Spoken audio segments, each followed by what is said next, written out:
La parole est à notre collègue Sylviane Noël.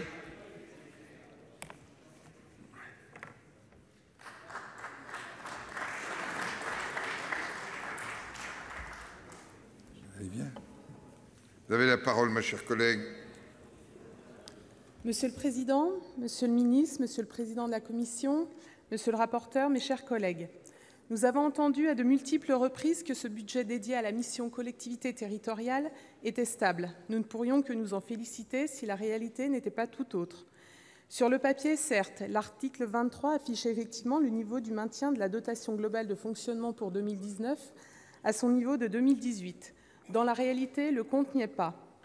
En effet, vos chiffres ne prennent en compte ni l'augmentation de la population, ni l'inflation.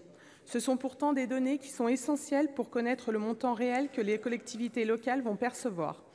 En réalité, avec une inflation à 1,7 %, la stabilité des dotations signifie une baisse. Parlons clair, plus de 5 000 communes verront leur dotation baisser. La dotation de soutien à l'investissement local baisse de 25 %. Les dotations générales de décentralisation et la dotation globale de fonctionnement diminuent également. Sans compter les mesures techniques glissées dans le budget voté par la majorité et qui auront un effet lourd sur les collectivités. Par exemple, la taxe sur le gazole non routier qui va doubler. Certes, un moratoire de 6 mois a été instauré hier sur cette mesure, mais si celle-ci devait s'appliquer, elle alourdirait considérablement le coût des travaux et chantiers publics et donc un frein à l'investissement, alors que les collectivités locales assurent près de 70 % de la commande publique. Depuis 2013, les municipalités ont vu leur dotation globale de fonctionnement amputée du près d'un quart. Et que dire de certains territoires, nombreux dans mon département, qui sont déjà fortement contributeurs au FPIC et qui se voient affectés d'une DGF négative.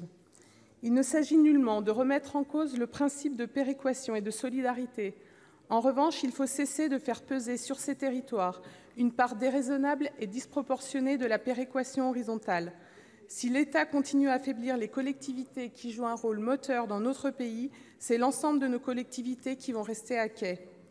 Les collectivités locales font des efforts considérables et ont baissé leurs dépenses de 27 milliards pendant que l'État augmentait les siennes du même montant.